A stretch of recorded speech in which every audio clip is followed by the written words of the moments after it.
Would you agree with me, ma'am, that an honest and unbiased witness will give an answer, truthful answer to a simple question? Objection form. Sure. Inappropriate to ask her.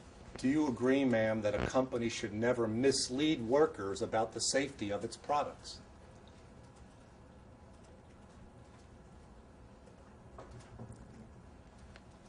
Well, in principle, of course. But it depends on how information is transmitted to employees, and that is what is critical. Different types of equipment, different types of substances can be worked with safely or unsafely. It's incumbent upon the employer to assure that people are safe on the job. What was my question, ma'am? Objection form. I don't recall. Okay. Do you agree, ma'am, that a company should never mislead workers about the safety of its products? Objection form. And I'd like to add to what I mentioned before is that one can only impart what's known and knowable at different points in time. Obviously, we know some things now that weren't known 20, 30, 40, 50 years ago. So in terms of imparting information, you can only know what's known and knowable at the time. What was my question, ma'am? Objection form. I don't recall. Don't go into some information that really is relevant. Do you remember what my question was? No, I'd like it read back, and then if you'd be so kind as to let me speak, Okay. I'll answer your question. Do you have any idea what my question was? Objection form. I don't recall.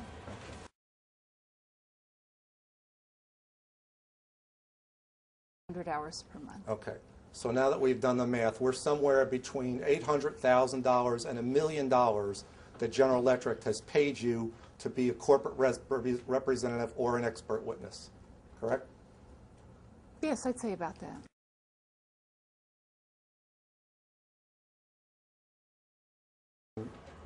When was the potential danger of exposure to asbestos first made known to General Electric?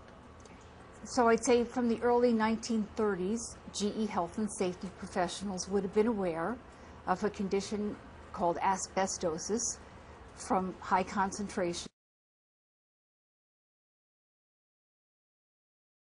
Okay.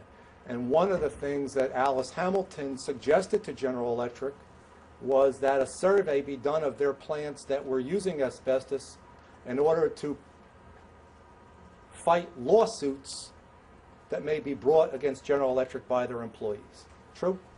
Objection form. That really misstates what she said. I know what you're alluding to, but I'd have to see her words exactly. Okay. Well, I'm going to put them up on the screen, and I'll Okay. give you the document. Thank you. Okay.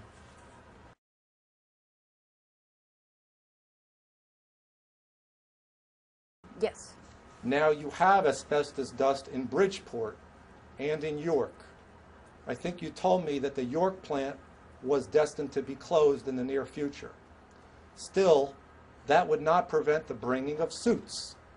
I think the only safe thing to do is to have the situation looked over by Philip Drinker and dust counts made, so that if suits do develop, you will be prepared in advance. Did I read that correctly? Yes, you did. All right. So what Alice Hamilton did in 1933 is she told General Electric that they should do dust counts in their plants related to asbestos to help them in civil suits should they ever get sued. Right? Oh, objection form. Isn't that what this says?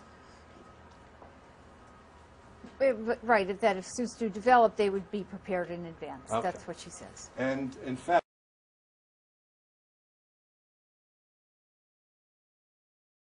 they're making asbestos insulated wire at this plant. Is that fair? Yes. Okay. And what they're worried about is controlling the fly of short asbestos from the other finished product, right? Yes, they say that. Okay. So they put control measures in not to protect against somebody using raw asbestos, but somebody using a finished product. True? Somebody using almost an intermediate product, yes. Okay. And one of the things they do is they give specific instructions and warnings to the workers at that plant on how to protect themselves, right?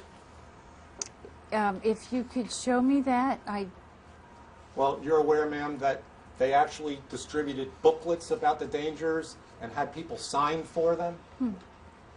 it sounds as though they would, because this was a model program. I just don't see which page it's on. But If you go to page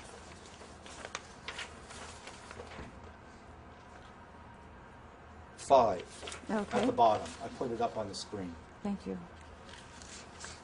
See where it says number 2, a distribution of GE company booklets on general safety requirements regarding employee signatures? Yes. Yeah.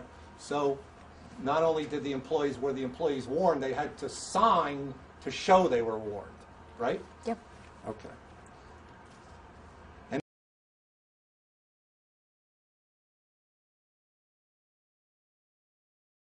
All right. Question. Is it a recognized principle in industrial hygiene that a company should share knowledge about the product, the dangers associated with the use of its products?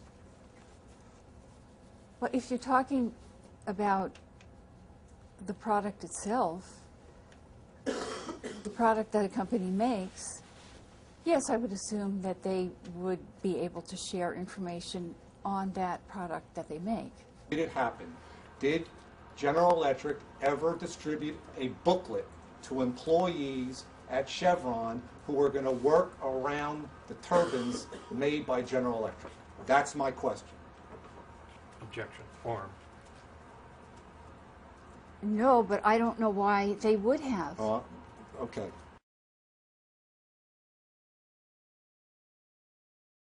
Principle. And then, do you know when Mr. Horvath started work at the Chevron facility? Yes. Are you asking me, Gwen? Yes, ma'am. Yes, in 1948. Thank you, ma'am. And before Mr. Horvath ever set foot in the Chevron or Barber Asphalt facility, General Electric was aware of the need to protect workers' families from exposure to asbestos. True? Oh, no, I wouldn't say that's not true. Okay. It's not true? No.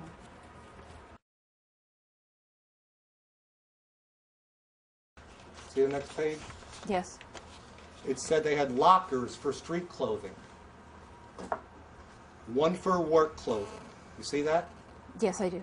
And it says showers and baths. 15 minutes were allowed in the work schedule for showers and baths. Correct? Correct. So they wouldn't bring asbestos home on their clothing, right? Objection form. That was a model program. Or on their person. Or on their person, exactly. It says employees enter the plant through the locker room provided. Street clothes are deposited in special locker rooms, and working clothes provided are worn during factory operations. Did I read that correctly? You did.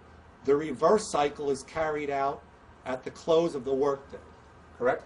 Yes. General Electric was very careful with its employees to make sure that they did not bring asbestos home on their person or their work clothes. Would you agree with that? Absolutely. That's why the state of Pennsylvania put their cover sheet on this policy and basically distributed to the world. So anybody in the health and safety community throughout the entire world would have been aware of everything that GE knew in 1942 about how to protect their workers as GE was protecting their own. So we do agree now that as of 1942, General Electric knew to protect people, to tell their own workers not to bring asbestos home on their clothing to their families. Right? Absolutely, and they shared it with the world. All right. And they shared it with Mr. Horvath, right? Well, Objection form. Go ahead. It says that, yes. Did you understand, ma'am, that heat insulation back in the 1950s contained asbestos? Objection form. Back in the 1950s, there were alternatives. There were other types of thermal insulation materials. What other types of alternatives were available back in the 1950s? Back in the 1950s, fiberglass.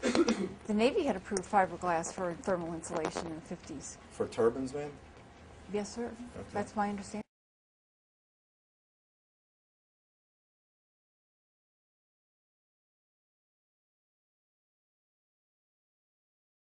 Could you please repeat it? Okay. This letter was sent by the medical director of the Components and Materials Group, right? Yes. And his name is Dr. Martelon, and the subject is asbestos, right? Yes. And he sent it to all department managers within that group. Right, within that group. Okay.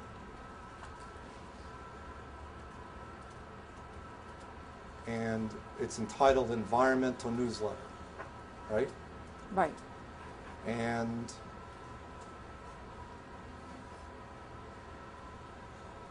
how much asbestos does he say you need to have in order to have disastrous results, ma'am? Well, if you're alluding to what he says in paragraph 2, Yeah, is what that he wrote. what he wrote in paragraph 2 is that the very important point is made that at the time of exposure and the level exposure to asbestos need only be very small to precipitate rather disastrous results. Right. So what the medical director for GE is telling people internally is that the asbestos exposure needs only to be very small to cause disastrous results, right? That's what it says.